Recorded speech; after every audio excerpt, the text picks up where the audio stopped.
Cuba దేశానికి డబ్బులు చమురు ఇక అందబోదు. క్యూబాకు స్ట్రాంగ్ వార్నింగ్ ఇచ్చిన డొనాల్డ్ ట్రంప్. వెనిజులా మీద పూర్తి పట్టు సాధించాలని చూస్తున్న అమెరికా అధ్యక్షుడు డొనాల్డ్ ట్రంప్ తాజాగా ఆ దేశం మీద ఆధారపడిన ఇతర దేశాలను టార్గెట్ చేశారు. ఇన్నాళ్ళు వెనిజులా నుంచి చమురు దిగుమతి చేసుకున్న క్యూబాను లక్ష్యంగా చేసుకొని ట్రంప్ కీలక వ్యాఖ్యలు చేశారు.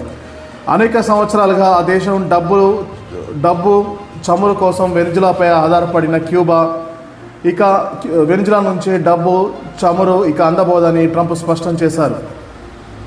పరిస్థితి చేయి దాటిపోకముందే ఒక ఒప్పందానికి రావాలని క్యూబాను ఉద్దేశించి ట్రంప్ ప్రకటన విడుదల చేశారు.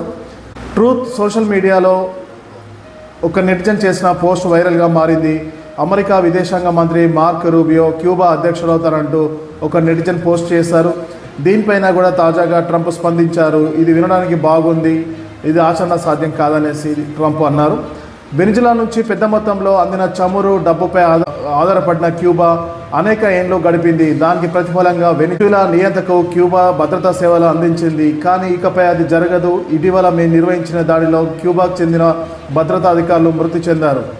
వెనిజులాకు ఇకపై గుండాలు, దోపిడీదారుల రక్షణ అవసరం లేదని ట్రంప్ వ్యాఖ్యానించారు. ప్రపంచంలోనే అత్యంత శక్తివంతమైన అమెరికా సైన్యం వారికి అండగా ఉంటుందని చెప్పుకొచ్చారు.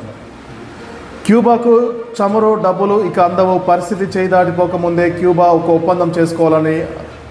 ఒప్పందానికి రావాలని ట్రంప్ సూచించారు.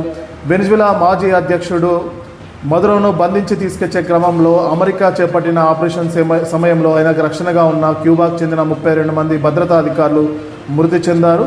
ఈ దాడిని క్యూబా అధ్యక్షుడు మిగెల్ డయాస్ తీవ్రంగా ఖండించారు. హవానాలోని అమెరికా రాయబారి కార్యాలయం ఎదుట వేలాది మంది పాల్గొన్న ర్యాలీని ఉద్దేశించి క్యూబా అధ్యక్షుడు ప్రసంగించారు. క్యూబా చమురు అవసరాల్లో 30% వెనిజులా నుంచి సరఫరా చేస్తున్నాం గమనార్హం. ఇప్పటికే అస్థిరంగా ఉన్న క్యూబా విద్యుత్ వ్యవస్థ, ఇంధన సరఫరాలకు ఇది తాజా పరిణామం, పెద్ద దెబ్బ అని విశ్లేషకులు అంటున్నారు. దీంతో ఖచ్చితంగా అమెరికాతో క్యూబా ఒప్పందానికి రావాల్సిందేననేసి అమెరికా అధ్యక్షుడు ట్రంప్ హెచ్చరించారు. అంతేకాకుండా ఇక నుంచే వెనిజులాకు డబ్బులు చమురు క్యూబా దేశానికి అందబోవని స్పష్టం చేశారు.